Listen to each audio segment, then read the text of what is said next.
All right, and we're back. Yours truly, Randy Rand in the house, and we are more than glad and happy to be talking to a very dear friend of the show. His name is Dr. Marco Clark, and he's the founder of the Richard Wright Public Charter School in Washington, D.C. How are you, Dr. Clark? I'm great. How are you, my friend? Very good, sir. Very good. Thank you so very much for giving us some of your very valuable time today.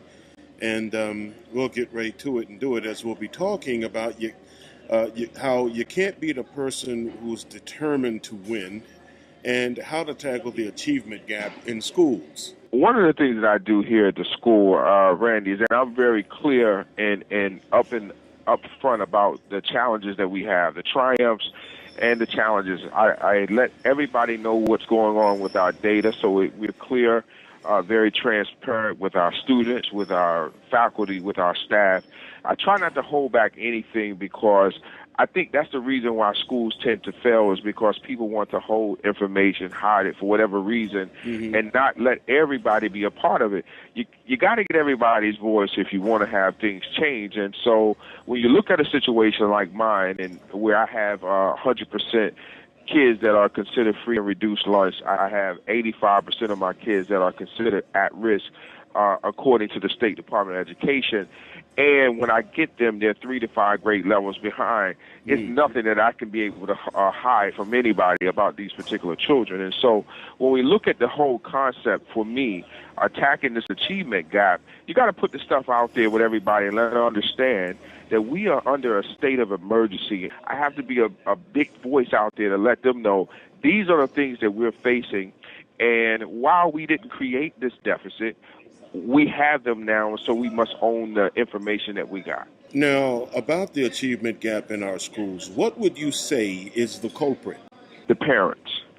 The parents are the culprit to the failure of our schools. And the reason I say that is that the parents are the first teacher. Yes. And now we understand that there are great parents, and I don't want to make that statement without acknowledging the fact that there are some great parents because I have some here.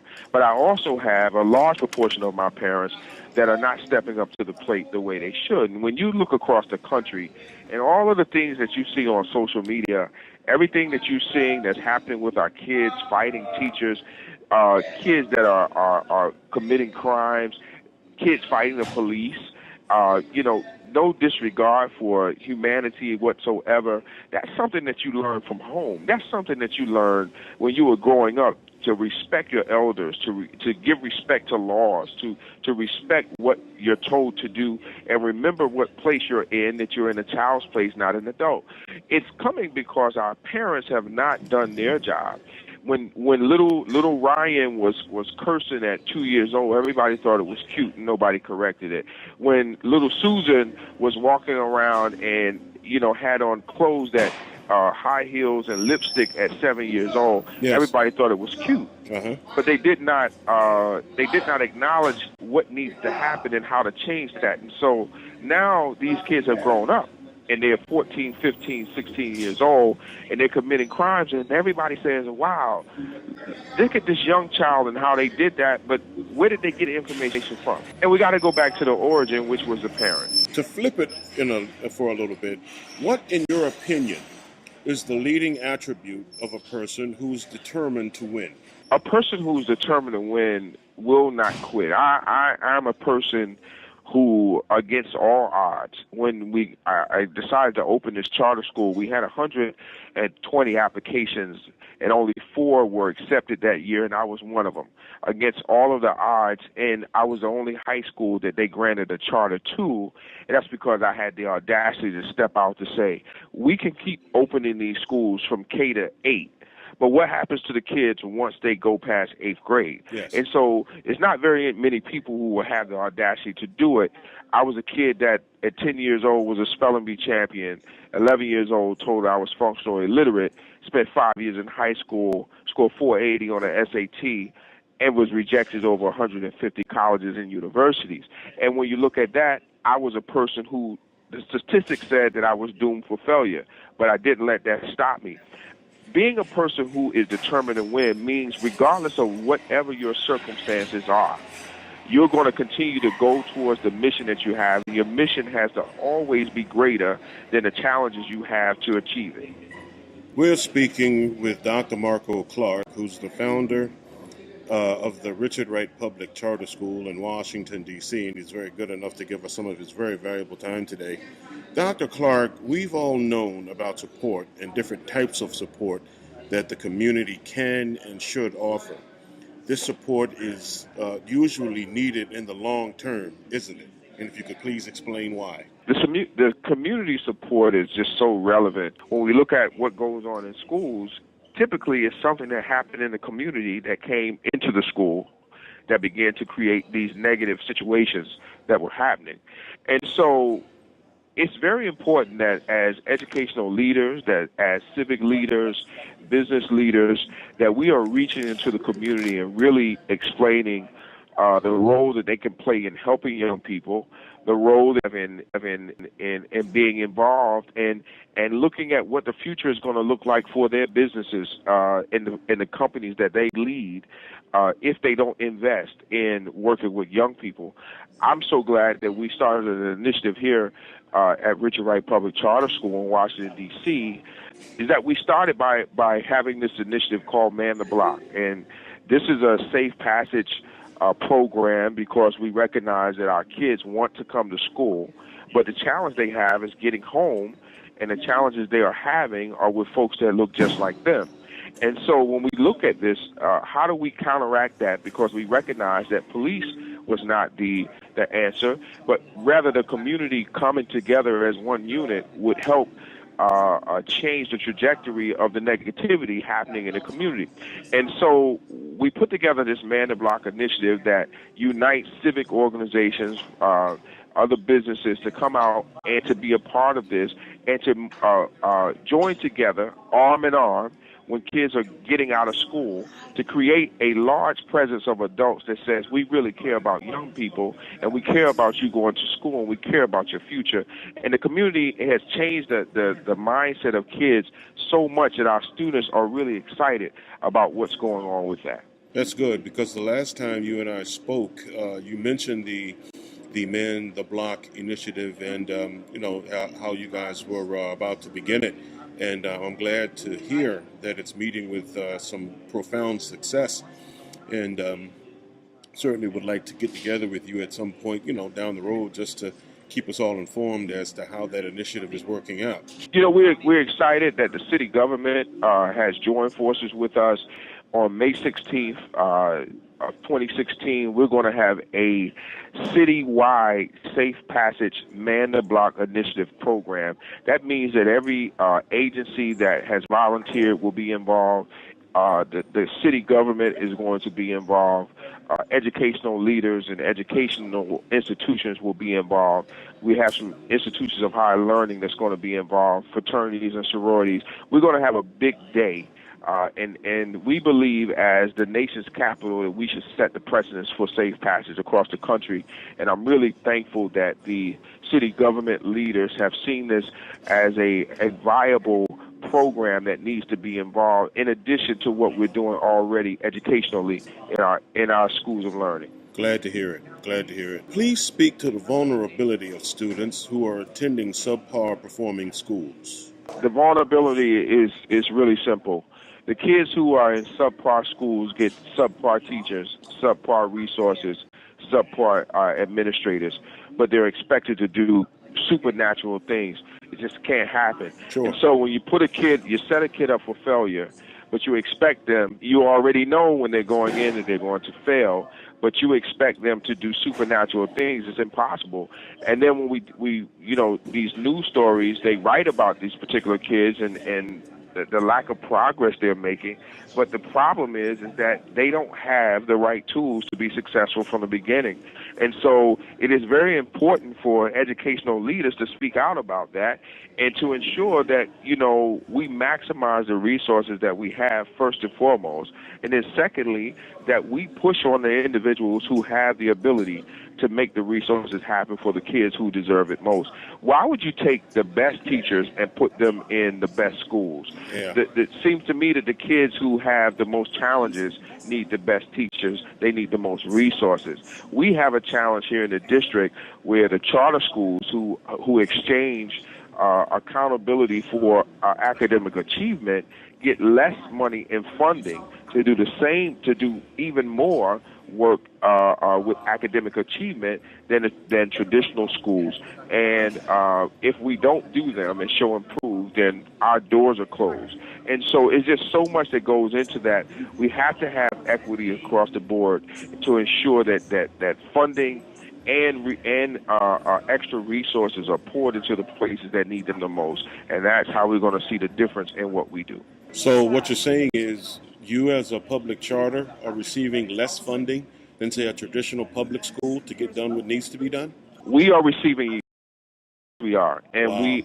the funding module is less than the traditional public schools, and we are required to have a stronger achievement record than the traditional public schools, and that is the case across this country. That charter schools exchange accountability for achievement. Accountability for autonomy. So if you want to be you want the autonomy to do it, then you have to have more accountability with it. And having that accountability is going to be real strong. And to just have the autonomy and not have the resources makes it even more challenging. Wow. I never knew that. In all the years I'm, talking about charter schools versus public school and schools and education and so forth and so on. I never really knew that. I thought that, once you've established the charter school, whether private or public, you stand on the same financial footing as, say, a traditional public school in order to make all things even. Oh, you do not. And, one of the things that's so interesting to me about this whole battle between charters and traditional public schools is this. People tend to think that charter schools are selective schools. We're not, because as I stated earlier, I have 100% free and reduced lunch kids. 85% of my kids are considered at risk, and I'm expected to do more than a traditional school, and if we don't achieve that, my doors will close. We work with, in many cases, I would say, some of the most challenged situations because kids come to us based on the fact that they want to be with us, and so that means they come with every piece of baggage that they have. We don't have an opportunity to select them, and so once we get them, we're expected to take them from wherever they are and move them where the trajectory line says they has to be. And if we don't do that in a certain amount of time, then our doors close, which is opposite of traditional public schools. They'll take kids, as they come in, and they may move them and they may not, but the doors don't close. One of the reasons that education is such a big debate in political arenas is because we recognize it's big business. People get involved with education and it's big business now. And so, we have to really fight for those things that are necessary. And if we want our kids to be global competitors, everybody's going to have to step up to plate and make sure that there's equity across the board. Dr. Clark, in your opinion, is there a market failure when it comes to our children receiving the needed skill sets in order to be successful? In other words, does the demand outweigh the supply? Absolutely. The demand that we're having with kids in school and what's required of them to be successful is outweighing the number of qualified teachers, qualified administrators. The stuff that we're needing to be able to teach our kids to keep them up with the 21st century in a very literate standpoint is outweighed because the resources aren't put there. We are not spending the dollars that's necessary in public school education, and it's a shame, quite frankly. It's a shame that this is the whole sector that's going to create every industry in the future, and yet we spend a small amount of money investing into children who are going to become our nation's leaders one day. I think it's pitiful to say that the average amount of money spent per kid each year across the country is $12,500, and that's all we are investing in each child. That's not very much money. When you look at it from a yearly perspective, you're investing about $1,000 per month into children, and Wow. that's not saying very much when you're expecting them to be a nation's leader one day. A final question I wanted to ask you about job spatial mismatch, where the jobs are far away from any type of suitable employment. How much of a burden is this, and how can one overcome such a disadvantage? It's going to take a lot of training. It's going to take really going back to the bottom line. The root of everything is this whole education and training process. Is that so many jobs are going to become unreachable for the common person, and particularly the urban students that we have now. They're just not going to be prepared to respond, and so the unemployment rate, the deficit, the wide gap of financial or fiscal opportunities is going to continue to widen and it's going to become less diverse in many ways as this continues to happen. The more and more we fail kids in creating a solid public school institutions, the greater risk we are at failing at the college level.